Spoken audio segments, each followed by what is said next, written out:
betrayal, redemption,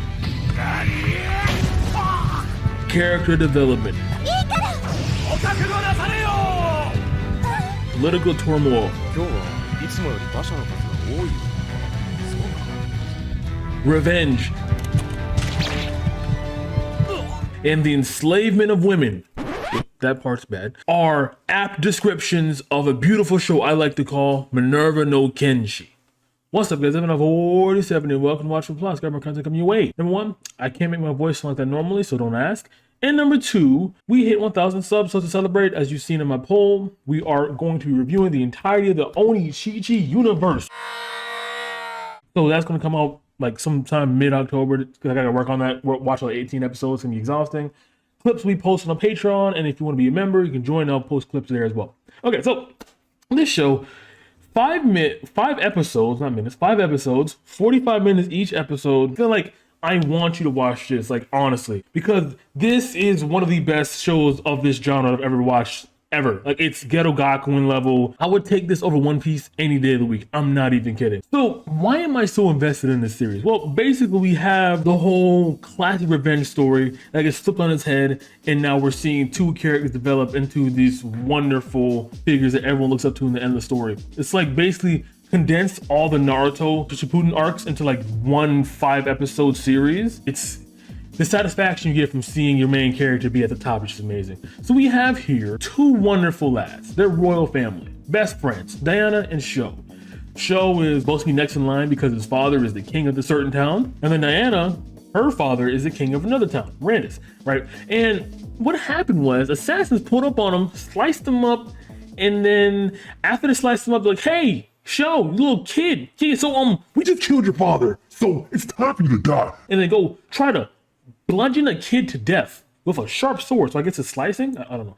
And Diana stops them. So it's proving one thing right there already. Diana has the fortitude of someone who is built differently. She is standing in front of 6 grown-ass men, 4 or 5 feet taller than her, draped in full armor with swords longer than her entire body. And she's like, hey, don't kill him. She's like 5 years old. Jesus Christ. So they ignore him, obviously. Slice Sho in the face. He falls off a cliff of a mountain. 10 years later, we flash to Diana in a random city because she escaped from royalty because she's tired of the royal life. Now, would you be tired of the royal life too if your best friend just got assassinated in front of your eyes and then your best friend's dad also got assassinated in front of your eyes? Yes, I would be too. Honestly, let's be truthful here. Now, remember when I mentioned the enslavement of women being a constant theme in this show? Yeah, so we have to address that, right? Women are a commodity, just basically property. They go from being free agents of slavery to slaves to then wives, and that's their whole trajectory. They do nothing else. There are rare instances where women are fighting in the forces, but that's because like they're really strong. But regardless, that's just what that is. So this will explain a lot of stuff I'm going to be talking about later on in the series and why it happens. So Diana, is fighting for her life, dressed as a boy, gender bending obviously, because if she's exposed as a girl, she can just get kidnapped and the end of the story. Foreshadowing is a narrative device in which suggestions or warnings about events to come are... Random group of nomads pull up on her, start fighting her, reveal her being a girl, they kidnap her, take her to their camp, and they got her in the slave training camp. And in the slave training camp, we see another kidnapped girl, her name's Fina, and she is also being trained as a slave. And they're doing this whole like, oh, we're gonna have to break you down because if you aren't even behaving, then the men out there, the nomads, are going to beat you to death. Unironically, and they just go out to their training, and then once they finally get to Diana, they strap her up and like, your name is not Diana, you're not a queen anymore, you're a slave. They just start whipping her, just trying to break her character down. It works, it does. However, one thing we forgot to mention, where's Sho? I mean, yeah, I did say he died 10 years ago, he's been gone, but all I said was he fell off a cliff and got his face cut up. I never said he died. Surprise, surprise, Sho pulls up on a horse, saves Diana, and now is friendly with the entire nomad camp who was just selling slaves like hot chips. And he takes Diana, and Diana basically, since her mind is broken, she doesn't view herself as a queen, even though she recognized Sho from way back then, right? They go at it, consummate. Now they're just a beautiful pair, slave and owner. Just very, very wonderful pair. And now that they're a couple, a wonderful couple, hilarity ensues. We got Sho over here coming back from the dead. Everybody looks at him and is like, oh my God, wait a minute, you're the guy whose dad got assassinated like 10 years ago. well, we got to kill you, dude, because that's kind of weird, you know, stupid. Show gets spotted every now and again, and then Diana gets weird looks because she's a slave who's confident and is on equal footing with her master, Show, when in reality they don't really treat each other as slave and master. They treat each other like their companions because that's what they kind of are.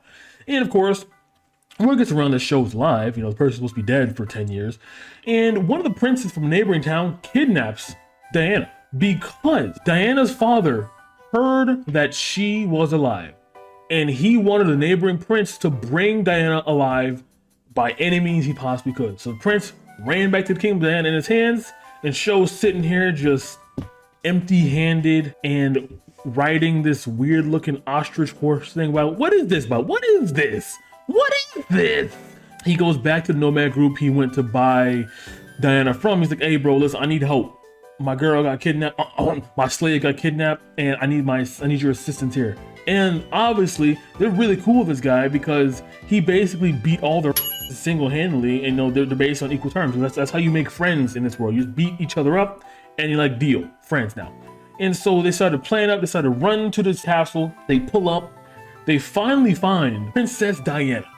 They see her, and the thing about her, right, is that she's kind of in a bind because she doesn't want to give in to the prince's demands. But at the same time, whenever she denies his demands, the psychotic prince here, brings in a whole crowd of people, makes them go at it with her, tells them to stop, and then he goes at it, tells everybody to stop. And then when she keeps denying him, he's like, okay, this ain't gonna work. Kills everybody in the room, and he's like, hey, Diana, so listen, you don't want that to happen again, dude. I can do this all day. This is so easy for me. This is 1, 2, 3, 4, 5, 6. Easy peasy. And it's going back and forth, back and forth. 4 days of that straight just happened consistently. They don't show us that, obviously. That's a lot of footage. But this is 45 minutes, so they could show that. And the show pulls up, shows like, Diana, I'm here for you. Here's what you got to do. And then Diana just stabs the dude in his chest. The prince is dead, and they just dip. So once they dip, right, they go meet with Diana's father, who's in the castle. And then Diana's father's like, oh my God, you just killed the royal prince on my grounds. And they're gonna come looking for So he's mad at them, obviously. But he's happy that his daughter's alive. So he commits seppuku, so he doesn't have to answer any questions, therefore leaving the vacancy for the kingdom, therefore allowing Sho and his forces to take over the entire establishment and reign supreme for the next few months. And that's exactly what they do. Now the question is, where are the forces from the prince? Well, that's episode 5. What happens to the prince's body? They never tell us. I assume they just eat his something like that, because like that man is this man is just gone, right? And so now Sho passes the reins down for kingdom to our boy who's leader of the nomads over here. And as leader of the nomads, he's leading the town. He's perfect, the perfect king, brought the economy back, booming, booming, banging, everything's perfect. But the problem is the prince's people of Gupta are kind of mad because they're like, bro, our prince died and nobody said anything. He died over somewhere and nobody's saying anything. So they're mad at the kingdom that Sho took over, but they don't have a particular reason to be mad exactly. I'm pretty sure there is a reason, but like going in episode 2, there isn't an exact reason why they're like fuming, raging enough to like try to assassinate our boy over here, which they do successfully. Well, when I say successfully, I mean like they put rat poison in a knife and they run away. So they got mission accomplished, but the king is incapacitated. He didn't die.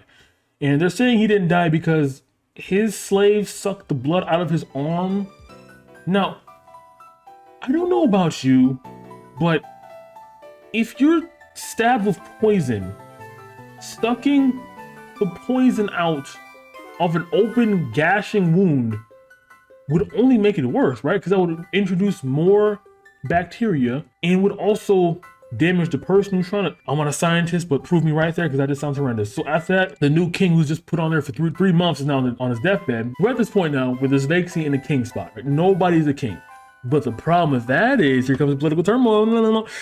One of the agricultural leaders was going to come out to visit to see if he still wants to continue to trade with the kingdom that Sho took over. It's called this Sho's kingdom, right?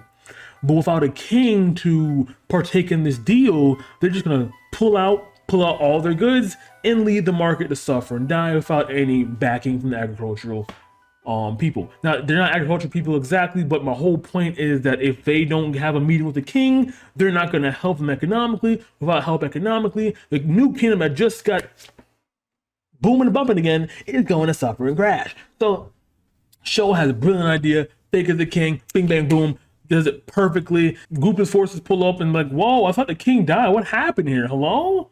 What's going on? You're the king. Okay, fine, I guess. Sure, we can just leave now.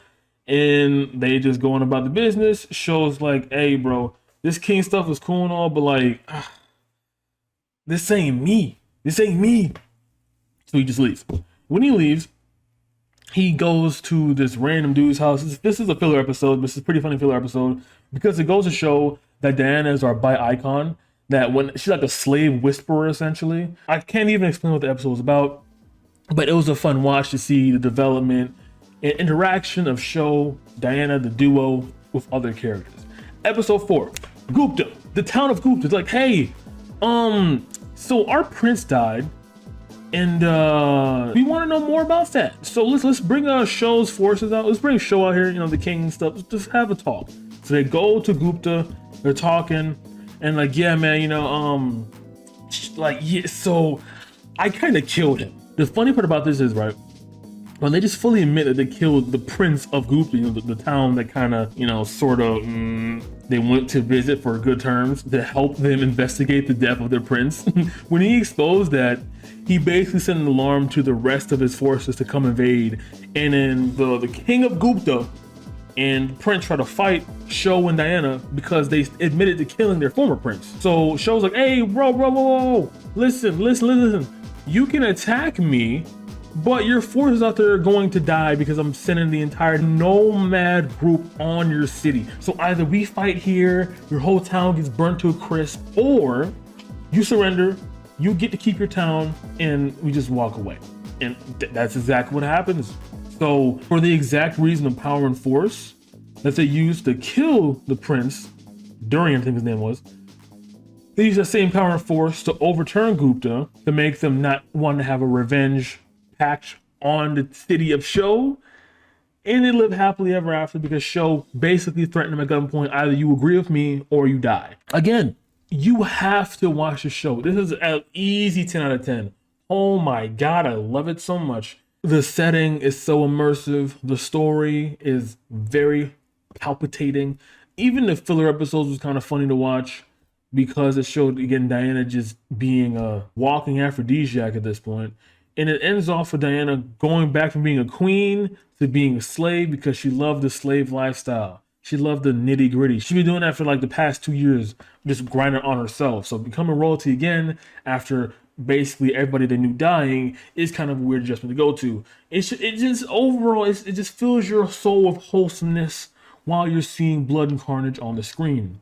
Now, one thing too, there is not much violation at all, which is why I would heavily recommend this. Now, there are scenes where there's harassment, but that gets immediately stopped by either the person who orchestrates it telling them to stop, or a plot point is inserted that makes everything stop and everything is above board. You know, you would think with a story that is solely based or has part of their economy solely based on selling women as slavery, there'd be a lot of coercive, unconsensual action going on. But there's almost none of that, and that's insane to me. That is crazy. Also seeing this psychotic silver-haired, silver-tongued devil actually get stabbed in the stomach is just poetry in motion.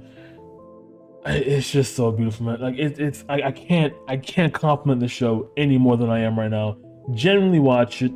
I know I spoiled the entire show, but it's not even a fraction of experiencing it by yourself. Now, again, the only problem with this show is that it's probably a bit too long, but it's worth the length, hence why I'm giving it a 10 out of 10. My first 10 out of 10 for a show I've ever watched, ever. I've never given a show 10 out of 10 before. This is perfect. Perfect. Total runtime would be 225 minutes, which is about 4 hours. So if you got 4 hours to kill, knock it out. You're gonna love it. It's basically just like a slightly edgier, etchy romance, fantasy, action, adventure, military anime. It's just everything. You have to watch this or you're not a good human being. All right, guys. Oh, no, trouble. If I did, wouldn't matter because no makes fun of the video. Good night. I'm going to be working on my Oni Chi-Chi review for the remainder of whatever. I have another video I have stored up for a recent show I'm reviewing, so I can do that as well on top of this. So I'll be working on like 3 different videos at once while Oni Chi-Chi is being processed. So that's something to look forward to. But yeah, definitely check this out. I can't hype it up any more than I have right now. If I possibly would hype up any more, they'd have to sponsor me at this point. But yeah, see ya.